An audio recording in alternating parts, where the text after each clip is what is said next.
उनका विलाप सुन सबका धैर्य छूटने लगा। बाबा नंद ने एक घड़ी में ही सारे ब्रजमंडल में डुगडुगी पिटवा दी। सारे ब्रज में सूचना फैलवा दी कि कन्हैया को जो स्वस्थ करेगा उसको मैं मुंह मांगा वरदान दूंगा। मुंह मांगा वरदान दिया जाए। यह सुन करके सघन वन कुंज से एक तरुण वैद्य आए। यशोदा रानी उन्हें देखते ही कह उठी, वैद्यराज मेरे नीलमणि को स्वस्थ कर दो, जो मांगोगे वो दूंगी। मेरे तो प्राण सूखे जा रहे हैं। वेदराज सांत्वना देते हुए बोले कि ब्रजरानी जी धीरज रखो, मैं अभी तुम्हारे लाला को स्वस्थ किए देता हूँ। जरा जल्दी से सोने की एक कलसी मंगा लो। सोने की कलसी, उसी में मेरी बताई विधि से जल मंगवाना। कलसी आ गई। वेदराज ने कील से उसमें हजारों छिद्र बनाए और एक चमकता यंत्र अपनी झोली से निकाल श्री कृष्ण चंद्र के कुंजित केशों से कुछ बाल निकाल लिए। भगवान के केश के बाल कुछ निकाल लिए। फिर एक बाल से एक बाल जोड़ करके उसने एक विशाल केश तंतु का निर्माण किया, जिसे लेकर वो यमुना जी के तट पर पहुंचे।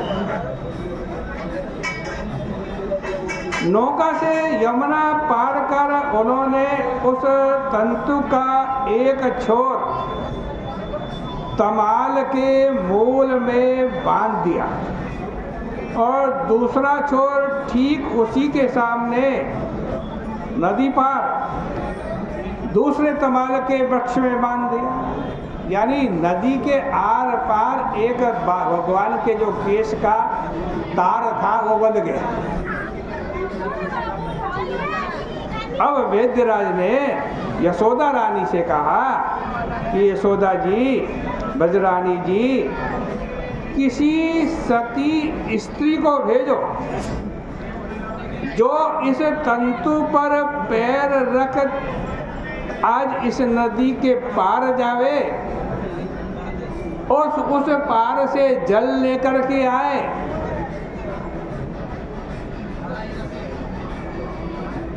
फिर उस जल को इस छिद्र वाले स्वर्ण के कलश में मैं डालूंगा।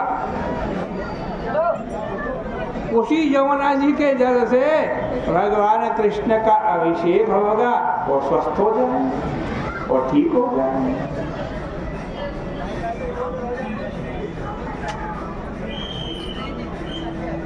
यह सुनकर के यशोदा जी ने अपना सिर धुन लिया और कहने लगी, वेद्यराज ये विधि तो असंभव है।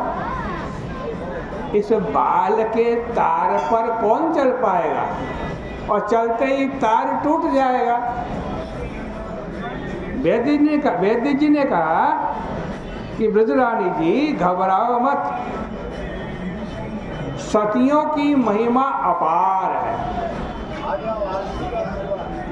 वो तो शून्य में भी चल सकती है, शून्य में भी जल संचित कर सकती हैं।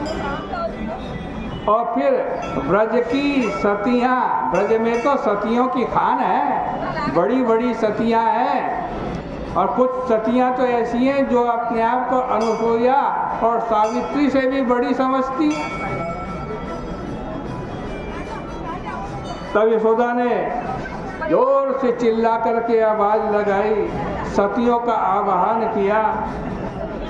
पहले तो स्वयं ही कलश उठा करके चल पड़ी, मैं ही जाऊंगी, मैं भी सती हूँ, पार कर लूंगी। लेकिन वैद्यराज जी ने रोक दिया और कहा, माँ के लाए हुए जल में अपेक्षित गुण संभव नहीं हो, तुम माँ हो ना कन्हैया की, इसलिए तुम जल नहीं ला सकते।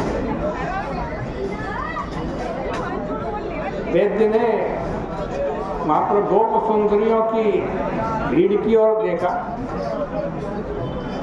इनमें से एक ने कहा, अरे तुम हमारी ओर क्यों देखते हो, हम तो श्याम कलंकिनी हैं, श्याम कलंकिनी।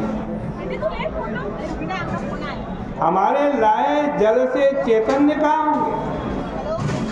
यशोदा की प्रार्थना पर वो जो दो युवती थी जिनकी अभी चर्चा की, एक वृद्धा युवती, एक राधा जी के समवयस्क युवती, जो अपने आप को अनुसूया और सावित्री से भी बड़ी सती साध्वी समझती थी। यशोदा मैया ने उनसे ही प्रार्थना की, देवियों तुम जाओ, जल लेकर के आओ, हमारा कन्हैया ठीक हो जाएगा, जो तुम मांगोगी सो देंगे।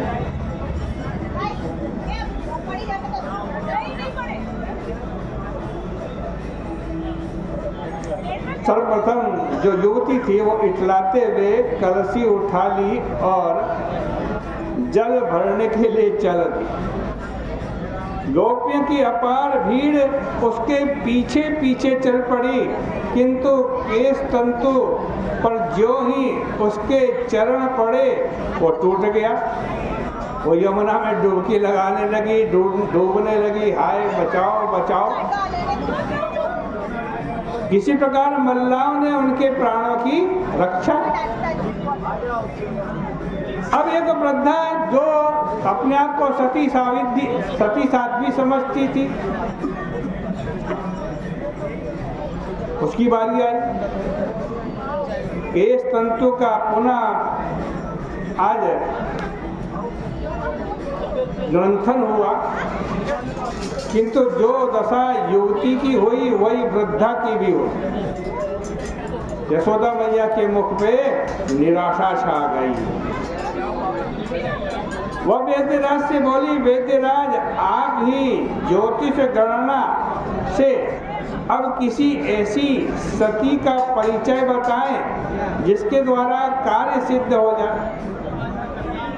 वैद्यराज ने पृथ्वी पर रेखाएं खींच कुछ चित्र और यंत्र बनाए और उन पर पर्दा डालकर वह बाहर खड़े हो गए और फिर कुछ मंत्र जपने लगे। मंत्र जपने के बाद पर्दा हटाया, तब उन रेखाओं पर 2 अक्षर और 1 श्लोक और उनका अर्थ भी लिखा मिला। वो 2 अक्षर कौन थे? एक रा और दूसरा धा, राधा। और उसका अर्थ भी लिखा हुआ था, राधेत्येवं च संसिद्धा राकारो दानवाचक धान निर्वाणं च तद्दात्री तेन राधा प्रकीर्तिता।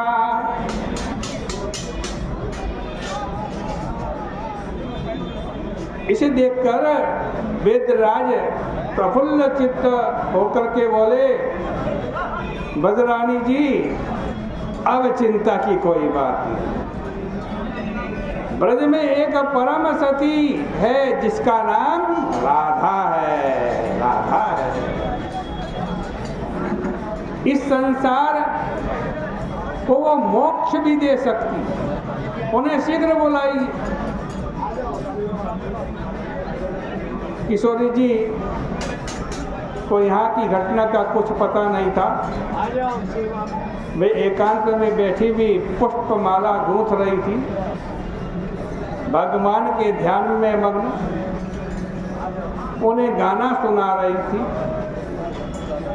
ये समाचार सुनते ही वे विक्षिप्त सी हो गई कि मेरे प्रियतम, मेरे सखा रुग्ण है। वे झट से गोकुल में आई। उनके आते ही गोकुल प्रकाश से भर गया। तरुण वैद्य ने आसन से उठकर किशोरी जी के चरणों में अपना सिर टेक दिया। वे तुरंत कलसी उठा जल भरने चल दी। उन्होंने पहले उस केश तंतु को सिर झुका करके प्रणाम किया और फिर अपने कोमल चरण उस पर रख करके चल पड़ी। बोले राधा रानी की जय। चारों ओर जय जय की ध्वनि होने लगी। क्रमशः 3 बार किशोरी जी इस केश तंतु सेतु पर इस पार से उस पार गई। तदनंतर 1000 छिद्र वाली कलसी जल से पूर्ण कर दी। फिर वे सहज ही पार से जल की भरी हुई कलसी सिर पर रख करके वापस लौटी।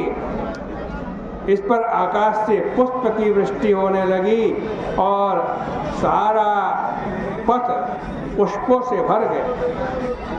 किशोरी जी से यह जल भरी कलसी लेते हुए वैद्य के नेत्र में श्रद्धा से भरे हुए आंसू बहने लगे और बोले, देवी तुम ही अपने कर कमलों से एक अंजलि जल नंद नंदन पर डाल दो। किशोरी जी ने लज्जा से वैद्य के कथनानुसार श्री कृष्ण पर जल चढ़ा दिया और इस पर श्याम सुंदर तुरंत इस प्रकार से उठ करके बैठ गए जैसे सो करके कोई जागता है। लज्जा से सिर नीचा किए किशोरी जी अपने घर को चल दी और उनका अब उपहास करने वाली गोपियां उनकी चरण रज अपनी अंजलि में बटोरने दौड़ पड़ी। बड़े बड़े वृद्ध गोप भी इस देवी के चरणों में लोट पोट होकर के कृतार्थ होने लगे।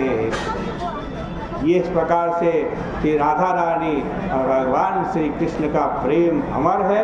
इतनी चर्चा कहकर आज विराम करते हैं।